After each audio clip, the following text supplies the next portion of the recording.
রাগ করে আছি বা আমি দাদাকে খারাপ ভেবেছি? না বৌদি, আমি জানি আমার দাদা আমাকে কতটা ভালোবাসে। আমি নিজের চোখে দেখেছিলাম সেদিন। ঠাকুর, আমি তোমার কাছে আর কিছু চাই না, শুধু আমার ভাইটাকে খুব ভালো রেখো। আরো জীবনে যেন অনেক বড় হতে পারে, নিজের রেসপন্সিবিলিটি গুলো যেন নিজে পালন করতে পারে। আমি নিজের জন্য কিছু চাই না ভগবান, আমি তো কোনো রকম ভাবে আমার নিজের জীবন কাটিয়ে নিতে পারবো।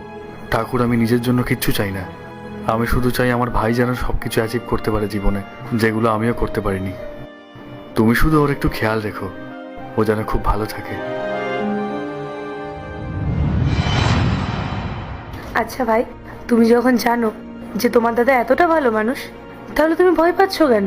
তুমি এখানে বসো, তোমার দাদা যখন অফিস থেকে ফিরবে তুমি ওর সাথে দেখা করে যাও, আর নিজের মাইনের টাকাটা নিজের হাতে ওকে দিও। না বৌদি, আমি এখন আর দাদার সাথে দেখা করতে পারবো না।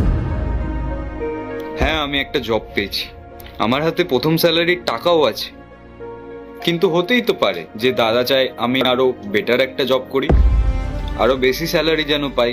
যে কোনো কারণ নিয়ে দাদা আমাকে ভয় দেখাতে পারে। এমনকি এটাও তো বলতে পারে যে অনেকদিন হলো দাদা আমাকে ঘর থেকে বের করে দিয়েছে আর আমি এখন গিয়ে একটা জব পেয়েছি। যে কোনো কারণ নিয়ে দাদা আমাকে বকাবকি করতে পারে। তার থেকে ভালো আমি আরো বেশি করে স্ট্রাগল করব, যাতে আরো ভালো কিছু অ্যাচিভ করতে পারি, তাতে দাদা আরো বেশি খুশি হবে। এ নাও, তুমি এই টাকাটা রেখে দাও, আমি সামনের মাসে আবার আসবো। ঠিক আছে, তুমি এত করে যখন বলছো তাও। ঠিক আছে বৌদি, আমি এখন আসি। ভাই, তুমি যে দাদাকে এত ভয় পাস যে দাদার সঙ্গে দেখাও পর্যন্ত করতে চাস না? এমন কোনো ব্যাপার না দাদা। ভাই আয়, আমার বুকে আয়। আর শোন, এত কিছু ভাববার আর কোনো প্রয়োজন নেই। আমি তোকে যেটা বোঝাতে চেয়েছিলাম তুই সেটা বুঝে গিয়েছিস। আর ভাই, তুই এখন একজন দায়িত্ববান মানুষ।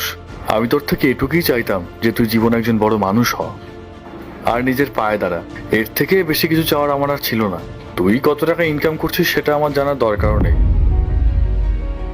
আমি চেয়েছিলাম যে আমার ভাই যেন খাবারের মূল্য বোঝে, আর চেয়েছিলাম যদি কখনো তার দাদা তার জীবনে না থাকে তাহলে যেন সে তার জীবনটা খুব ভালোভাবে চালাতে পারে।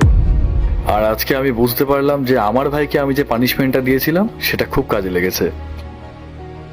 ভাই, আমি তোকে বলছি এসব জব তোর এখন করতে হবে না, তুই মন দিয়ে পড়াশোনাটা কর। আর মনে রাখবি আগামী দিনেও তোর দাদা তোর পাশে আছে। আর আমি শুধু এটাই চাই যে যে কোনো খারাপ সিচুয়েশনে কষ্ট করে হলেও যেন তুই তোর নিজের জীবনটা একাও কাটাতে পারিস। ঠিক আছে দাদা।